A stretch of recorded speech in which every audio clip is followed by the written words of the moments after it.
बिस्मिल्लाहिर्रहमानिर्रहीम। अस्सलाम वालेकुम नाज़रीन, आप यूट्यूब चैनल देख रहे हैं। मैं इमरान खान हूँ। कुछ टाउट्स ने ये दावे करना शुरू कर दिए जब पता चला कि इमरान खान साहब की मुलाकात उनकी बहन के साथ हो जाएगी, और जब ये तय पा गया कि आज मुलाकात होगी, तो फिर जो सिस्टम है जो मुलाकात के लिए तय करता है पाकिस्तान की मिलिट्री इस्टेब्लिशमेंट ही करती है। आसिम मुनीर साहब की मर्ज़ी के बगैर तो होता नहीं है। तो जब ये अहकाम जारी होते हैं तो टाउटों को भी बता दिया जाता है। तो टाउट अपने अपने मुताबिक इसके ऊपर प्रोपेगेंडास भी शुरू करते हैं। जो उन्हें कहा जाता है, जो व्हाट्सएप उन्हें किए जाते हैं, उसके मुताबिक फिर वो लोग चलते हैं। तो यहाँ टाउट्स ये प्रोपेगेंडा कर रहे थे कि ज़बाबंदी की एक शर्त है, यानी इमरान खान साहब की मुलाकात इस शर्त पे उनकी फैमिली या बहन के साथ करवाई जा रही है कि ज़बाबंदी रहेगी। अब देखें ना, टाउटों को ये पता नहीं चलता कि वो साथ ही साथ मिलिट्री एस्टेब्लिशमेंट के कपड़े भी उतार रहे होते हैं और पाकिस्तान के अवाम उन्हें नंगा देख रहे होते हैं उस हमाम के अंदर, जहां मिलिट्री एस्टेब्लिशमेंट भी है और टाउट भी है और उनके सहूलतकार भी हैं। तो अवाम देख रहे होते हैं। यानी आप जब ये कहते हैं कि मुलाकात इस शर्त पर करवाएगी कि ज़बाबंदी है, तो फिर पाकिस्तान में आज़ादी इजहार राय तो रहा नहीं, ना कोई बुनियादी हकूक़ रहे। और आपने ये भी साबित कर दिया कि जनाब पाकिस्तान की एस्टेब्लिशमेंट ही ये फैसले करती है, मुलाकातों की किसी और की कोई औकात नहीं है, वो तो वैसे भी किसी की नहीं है। तो टाउटों को मुंह की खानी पड़ गई जैसे ही इमरान खान साहब की बहन बाहर निकली और उन्होंने आकर बताया कि इमरान खान साहब ने जेल के अंदर बैठकर क्या कहा। अब ज़रा इमरान खान साहब के अपने एक्स अकाउंट के ऊपर जो उनका स्टेटमेंट जारी हुआ, ये स्टेटमेंट आपका सुनना बहुत ज़रूरी है। इसमें बहुत सारे पैगामात हैं और बड़ी क्लैरिटी है। ज़रा ये सुने कि इमरान खान साहब ने क्या कहा। टाउटों के मुताबिक डील हो गई थी। टाउट ये कह रहे थे कि डील हो गई है, इमरान खान साहब जेल से कोई बयान जारी नहीं करेंगे, मुलाकात हो जाएगी, ये टाउट कह रहे थे। अब डील के बाद इमरान खान साहब का स्टेटमेंट कैसा है, जरा सुने। आसिम मुनीर एक ज़हनी मरीज है, ए प्याजे, ये पड़ी आपकी डील। टाउटों का बयानिया पहले जुमले में बढ़ गया। आसिम मुनीर एक ज़हनी मरीज है जिसकी इखलाकी पस्ती की वजह से पाकिस्तान में आइन और कानून मुकम्मल तौर पर ख़त्म हो चुके हैं और किसी भी पाकिस्तानी के बुनियादी इंसानी हकूक़ अब महफूज नहीं रहे। मुझे और मेरी अहलिया को आसिम मुनीर के हुक्म पर झूठे मुकदमात में जेल में रखा गया और शदीद तरीन ज़हनी टॉर्चर किया जा रहा है। मुझे मुकम्मल तौर पर एक सेल में बंद करके कैद तन्हाई में डाला हुआ है। 4 हफ्ते तक मेरी किसी एक इंसान से भी मुलाकात नहीं हुई और बैरूनी दुनिया से बिल्कुल बेखबर रखा गया। जेल मैनुअल के मुताबिक दी जाने वाली हमारी बुनियादी ज़रूरियात भी ख़त्म कर दी गई। अब बैरूनी दुनिया की मालूमात से बेखबर रखा गया। बुनियादी ज़रूरियात के लिए जो चीज़ें वो भी ख़त्म कर दी गई। तो फिर इमरान खान साहब को तो नहीं पता कि 27वीं आईनी तरमीम में इन्होंने क्या कारनामे किए हैं। ये तो इमरान खान साहब अगली दफ़ा बताएंगे। ताहयात इस्तस्ना वाली वाहयात हरकत पे इमरान खान साहब का क्या मौक़िफ़ है, आज वो मौक़िफ़ नहीं आया अभी तक। जब ताहयाती के ऊपर, इस वाहयाती के ऊपर इमरान खान साहब का मौक़िफ़ आएगा, तब आपको पता चलेगा कि खान साहब इस पर क्या कहते हैं। जब ये पता चलेगा कि आईनी अदालत किस तरीके से बनाई गई है और किस किस्म की कार्रवाइयाँ डाली गई हैं, तो तब एक और मौक़िफ़ आएगा। हाई कोर्ट के अहकामात के बावजूद पहले मेरी सियासी साथियों से मुलाकात पर पाबंदी लगाई गई और अब वकला और अहले खाना से मुलाकातें भी बंद कर दी गई। इंसानी हकूक़ का कोई भी चार्टर उठाकर देख लें, ज़हनी तशद्दुद भी टॉर्चर ही कहलाता है और जिस्मानी तशद्दुद से भी ज़्यादा संगीन अमल समझा जाता है। मेरी हमशीरा नौरीन नियाज़ी को सड़क पर घसीटा गया सिर्फ इसलिए कि वो मुझसे मुलाकात का जायज़ हक मांग रही थी। ये सिर्फ आसिम मुनीर जैसा शख्स ही कर सकता है। उसने डॉक्टर यास्मीन राशिद जैसी बुजुर्ग कैंसर सर्वाइवर को सियासी इंतकाम की गर्ज से जेल में डाला हुआ। मेरी अहलिया बुशरा बेगम को सिर्फ मुझ पर दबाव डालने के लिए कैद किया हुआ। उनके बच्चों से भी उनकी मुलाकात नहीं करने दी जा रही।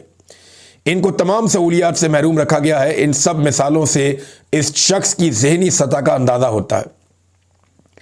कैद तन्हाई काटना इंतहाई तकलीफ दे अमल है, लेकिन मैं ये सिर्फ अपनी कौम की खातिर बर्दाश्त कर रहा हूँ। इमरान खान ने फिर कहा कि कौम की खातिर मैं ये मार खा रहा हूँ। मैंने 10 मरतबा आपको बताया कि इमरान खान मार अपने लिए नहीं खा रहा, वो इस कौम के लिए मार खा रहा है। उसकी ज़िंदगी बड़ी शानदार है। इमरान खान अपनी ज़िंदगी जो बाकी बची है ना, सिर्फ सेल्फियाँ खिंचवाने में गुजर जाए तो लोग जितना प्यार करते हैं ना, एक लम्हे के लिए वो तनहा ना हो। इमरान खान अगर पूरी दुनिया का चक्कर एक लगा लेना तो दुनिया उसको सर और आंखों के ऊपर बिठाए। उसको अपने लिए कोई प्रॉब्लम नहीं है। प्रॉब्लम कहाँ पे है? प्रॉब्लम है पाकिस्तानी कौम के लिए, उसके लिए वो कुर्बानी दे रहा है। मैं अपनी कौम के लिए ये तकलीफ़ बर्दाश्त कर रहा हूँ कैद तन्हाई की। जब तक कौम खुद गुलामी की जंजीरें नहीं तोड़ती, पाकिस्तान पर मुसल्लत माफियात ऐसे ही उसका इस्तेहसाल करते रहेंगे। एक्सटेंशन माफिया, लैंड माफिया, चीनी माफिया, मैंडेट चोर माफिया, हर एक इस कौम को तब तक गुलाम बनाकर रखेगा जब तक ये कौम खुद उठकर खड़ी नहीं हो जाती। आप आज इनके गुलाम हैं, आपकी नस्लें इनकी नस्लों की गुलाम होंगी। अगर इस चक्कर को तोड़ना है तो कौम को खुद गुलामी की जंजीरें तोड़कर हकीकी आज़ादी के लिए खड़ा होना है। देखिए, मैं अगर गुलाम हूं ना नवाज शरीफ का, तो ऑटोमेटिकली मेरे बच्चे मरियम नवाज के गुलाम हो जाएंगे, उनके बच्चे जो हैं वो मरियम नवाज के बच्चों के गुलाम हो जाएंगे। तो एक आम पाकिस्तानी सोचे ना कि क्या वो गुलामी पसंद करता है अपने बच्चों के लिए? क्या उसने गुलाम पैदा किए या उसकी औलाद को रब ने गुलाम पैदा किया है? रब ने तो उन्हें आज़ाद पैदा किया, तो फिर आप अपने बच्चों को गुलाम छोड़कर क्यों जाते हैं? ये वो सवाल है जो इमरान खान साहब को ये तकलीफ बर्दाश्त करवा रहा है। कौम खड़ी हो जाएगी एक दिन। आगे इमरान खान साहब कहते हैं कि विकेट के दोनों जानिब खेलने वालों की मेरी पार्टी में कोई जगह नहीं है। ऐसे लोग तहरीक इंसाफ के मीर सादिक और मीर जाफिर हैं। NDU, ये नेशनल डिफेंस यूनिवर्सिटी की वर्कशॉप में तहरीक इंसाफ के लोगों की शिरकत शर्मनाक है। एक जानिब हम लोग हर किस्म की सख्तियां बर्दाश्त कर रहे हैं, तो दूसरी जानिब जब हमारे ही लोग हम पर जुल्म ढाने वालों से समाजी ताल्लुकात बढ़ाने की कोशिश करते हैं तो मुझे इंतहाई तकलीफ होती है। ये इमरान खान साहब ने कहा। मैं हमेशा कहता आया हूं कि अपने ही लोगों पर ड्रोन अटैक्स और मिलिट्री ऑपरेशन से दहशतगर्दी मजीद बढ़ती है। आसिम मुनीर की पॉलिसियां इस मुल्क के लिए तबाहकुन है। इस ही की पॉलिसी की बदौलत आज मुल्क में दहशतगर्दी का नासूर है और ये बेकाबू है, जिस पर मुझे इंतहाई दुख है। उसको अपने मुल्क के मफादात की रत्ती बराबर भी परवाह नहीं है। ये जो कुछ कर रहा है महज मगरबी दुनिया की खुशनुदी के लिए कर रहा है। अफगानिस्तान के साथ आग को जानबूझकर भड़काया। उसका मकसद है कि उसे इंटरनेशनल मुजाहिद समझा जाए। इसने पहले अफगानियों को धमकाया, फिर मुहाजिरीन को मुल्क से धक्के देकर बाहर निकाला, उन पर ड्रोन हमले किए, जिसके असरात पाकिस्तान में दहशतगर्दी बढ़ने की सूरत में आए। इस शख्स ने अपने ज़ाती मफाद के लिए मुल्क को दहशतगर्दी की भेंट चढ़ा दिया है। सुहेल आफरीदी काबिल तारीफ है, क्योंकि जबर के इस माहौल में वो मफामत की बजाय मुज़ामत को तरजीह दे रहा है। सुहेल आफरीदी को पैगाम देता हूं कि फ्रंट फुट पर आकर खेलता रहे। इस मुल्क में कोई कानून और आइन नहीं है। कानून सिर्फ तहरीक इंसाफ के लिए हरकत में आता है, वरना हर कोई इससे मुबर्रा है। सुहेल आफरीदी जो भी कर रहा है उसे जारी रखे, मैं उसकी मुकम्मल हमायत करता हूं। गवर्नर राज की धमकियां लगाने वाले कल की बजाय आज लगा लें और फिर देखें कि उनके साथ होता क्या है। महमूद अचकज़ई और अल्लामा राजा नासिर अब्बास मेरे लिए इंतहाई काबिल एहतराम है। वो जमहूरियत पसंद और रसूल परस्त लोग हैं। मुझे हैरत है कि अब तक इनका नोटिफिकेशन जारी नहीं हुआ। तहरीक इंसाफ की पार्लिमानी जमात को हदायत करता हूं कि स्पीकर और चेयरमैन सेनेट के सामने इस मामले पर एहतजाज करें ताकि उनका अपोजिशन लीडर का नोटिफिकेशन जारी किया जाए। इसके अलावा मौजूदा निज़ाम मुखालिफ किसी भी किस्म की तहरीक के लिए जो भी कॉल तहरीक तहफ़्फ़ुज़ आईन पाकिस्तान की जानिब से दी जाए, तमाम तहरीक इंसाफ उस पर अमल करे। अडियाला जेल में इमरान खान साहब का ये स्टेटमेंट। जरा दूसरा हिस्सा जो है वो एडमिनिस्ट्रेटिव है, लेकिन इसमें जो NDU के हवाले से बात की, इसमें आदिल बज़ई ने एक स्टेटमेंट दिया। उसने कहा मैं इमरान खान साहब का सिपाही हूँ और इमरान खान ही का वफादार हूँ। हमें इमरान खान साहब ने ही पार्टी और पार्लिमानी डिसिप्लिन का पाबंद बनाया। NDU में हम खुद नहीं गए, हमें पार्लिमानी पार्टी ने हमारे नाम दिए और वहाँ भिजवाया। हम उनकी हदायत पर गए थे और इससे पहले भी लोग जाते रहे हैं। अगर पार्टी ये पॉलिसी बना लेती और वादे कर देती तो हम कभी भी ना जाते और हम ये गुस्ताखी ना करते। हमारी रसाई इमरान खान साहब तक नहीं है, हमारा मौक़िफ़ वहाँ तक नहीं पहुँच पा रहा। ये उन्होंने कहा जी कि हम कभी भी ना जाते, आसिम मुनीर साहब से मुलाकात ना करते। ये तो हमें पता ही नहीं था, हमें तो पार्टी ने कहा था।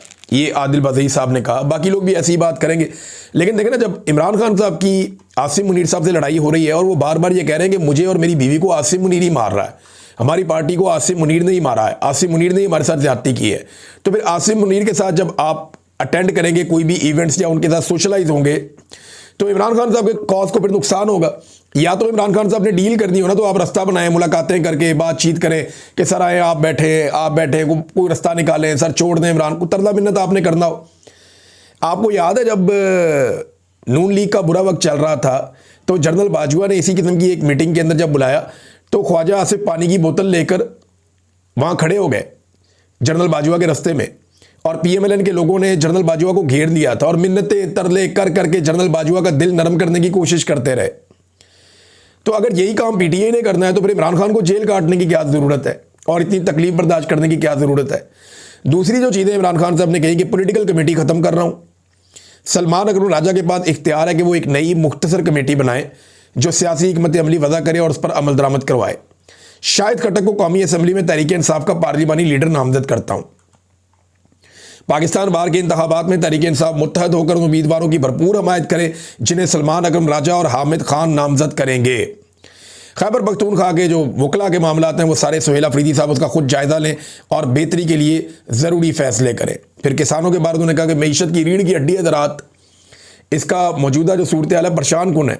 किसानों के हकूक़ पर जिस तरह डाका डाला जा रहा है इस पर मुझे बहुत अफसोस है। ये जनाब इमरान खान साहब के स्टेटमेंट के दोनों हिस्से हैं। तो टाउटों को मुंह की खानी पड़ी एक बार फिर, क्योंकि इमरान खान साहब ने कोई डील नहीं की थी मुलाकात के लिए।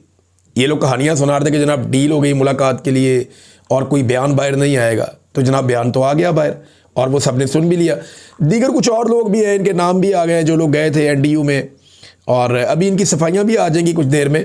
लेकिन जो लोग गए वहाँ पे उसमें मिशाल यूसुफजई हैं, सेनेटर सुरैया बीबी हैं, शाइस्ता खोसा हैं, नादिया खरल हैं, आदिल बज़ई हैं, शाह अहद खट्टक हैं, आसिफ महमूद हैं, शेर अली अफरीदी हैं, उमैर न्याजी हैं, सनाउल्लाह मस्ती खेल हैं। ये वो लोग हैं जिन्होंने शिरकत वगैरह की थी। और यानी अब इनकी भी स्टेटमेंट आ जाएगी, पता चल जाएगा कि इन्होंने क्यों शिरकत की। वजह तो वही समझ आ रही है जो आदिल बज़ई ने कही, लेकिन ये दोनों चीज़ें एक साथ आप करते हैं ना तो कन्फ्यूजन पैदा तो होती है और लोगों को बहुत तकलीफ भी हुई थी इस सारे मामले में। नाज़रीन, एक और ख़बर है कि नवाज शरीफ साहब ने नया बयानिया चला दिया। बयानिया वो ये चलवा रहे हैं अपने करीबी सहाफ़ियों और दोस्तों के ज़रिए से कि नवाज शरीफ तो चाहता है कि इमरान खान बाहर आ जाए जेल से।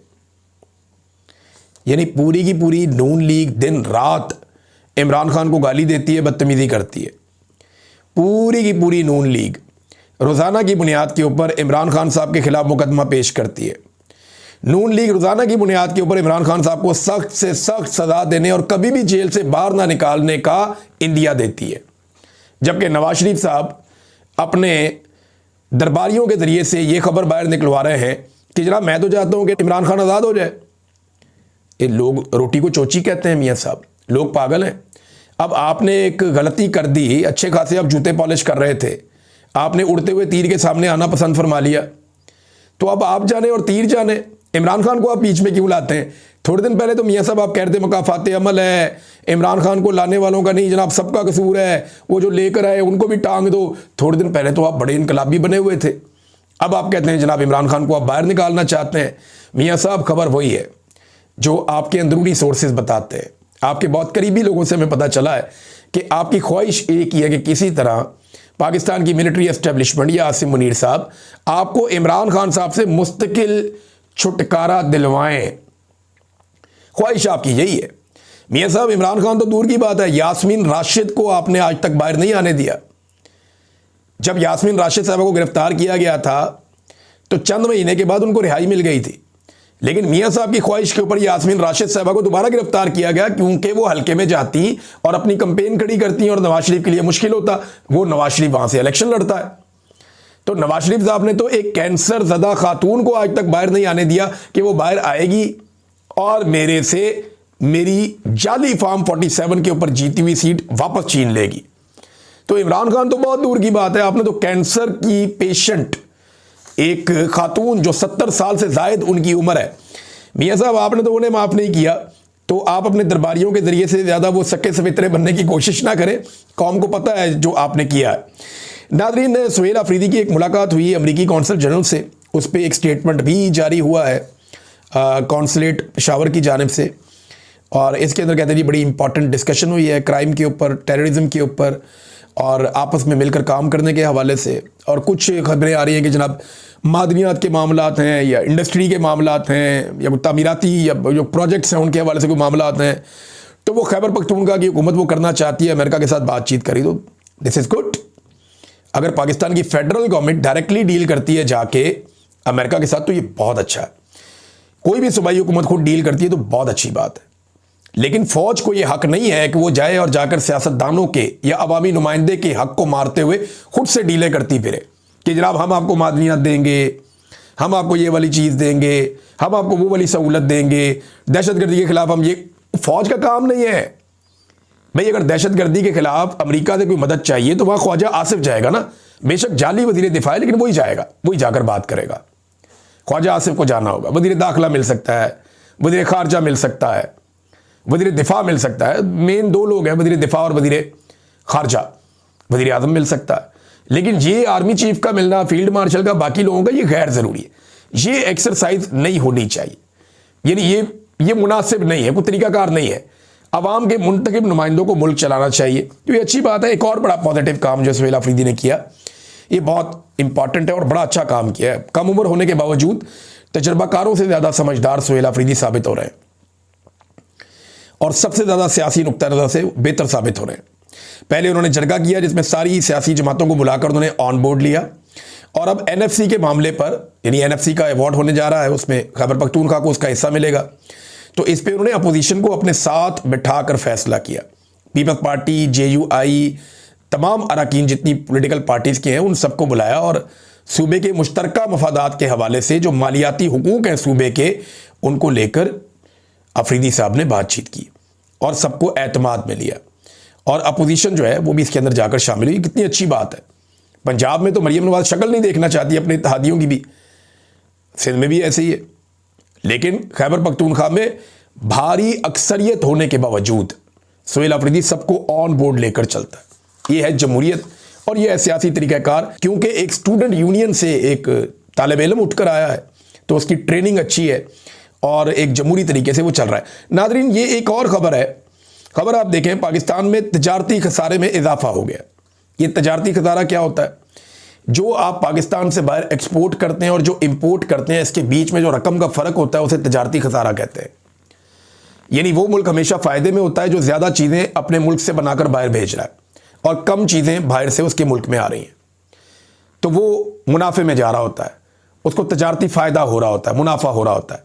खसारा ये होता है कि आप बाहर से जो सामान मंगा रहे हैं वो 100 रुपये का है और आप बाहर जो भिजवा रहे हैं वो 30 रुपये का है, तो आप 70 रुपये खसारे में आ गए। तो पाकिस्तान जो है वो खसारे में रहता है और ये खसारा बढ़ता ही चला जा रहा है क्योंकि पाकिस्तान एक्सपोर्ट्स नहीं कर पा रहा। पाकिस्तान में इंडस्ट्री लगातार बंद होती जा रही है। टेक्सटाइल की हमारी सबसे बड़ी इंडस्ट्री है, वो लोग बैठकर बता चुके हैं कि जनाब हमारी 100 से ज़्यादा मिलें मजीद बंद हो गई हैं, हम काम ही नहीं कर पा रहे। छोटे यूनिट तो बहुत पहले बंद हो गए थे, तो एक्सपोर्ट्स हो गई फारिग। अब ऐसी सूरत हाल में जुलाई से लेकर नवंबर तक, जुलाई, अगस्त, सितंबर, अक्टूबर, नवंबर, ये 5 महीनों के अंदर, इन 5 महीनों में पाकिस्तान का जो तजारती खसारा है उसमें 37.17% तक इजाफा हो गया। ये बहुत बड़ा इजाफा है, यानी ये पाकिस्तान की पसली तोड़ने वाली चीज़ है ये जो हुई है। एक और बड़ी खौफनाक खबर आई है नाज़रीन, और इस खबर के ऊपर बहुत सारे लोग कमेंट कर रहे हैं और ये बैनुल-अक़वामी सतह पे पाकिस्तान की एक बहुत बड़ी जग हसाई हुई है। ये data economic policy and business development think tank, ये इनका डाटा है और बैनुल-अक़वामी सतह पे ये काम करते हैं, पूरी दुनिया का डाटा इकट्ठा करते हैं। अब इन्होंने एक डाटा जारी किया जिसमें ये बता रहे हैं कि गवर्नेंस के मसाइल किस मुल्क में ज़्यादा हैं। अब ज़रा आप चेक करें कि पाकिस्तान की हालत क्या है। टोटल 120 पॉइंट है, जिसको जितने ज़्यादा पॉइंट मिलेंगे उसकी उतनी बुरी हालत है। 120 पॉइंट में से पाकिस्तान ने 109 पॉइंट हासिल किए हैं। 109 पॉइंट 120 में से, ये पाकिस्तान की हालत है। इंडिया ने 71 पॉइंट हासिल किए हैं, यानी वो बहुत बेहतर है पाकिस्तान से। बांग्लादेश में भी इनकलाब है, बेड़े ही गर्क हुआ पड़ा है, 95 पॉइंट उन्होंने हासिल किए। वियतनाम 48 पॉइंट हासिल किए।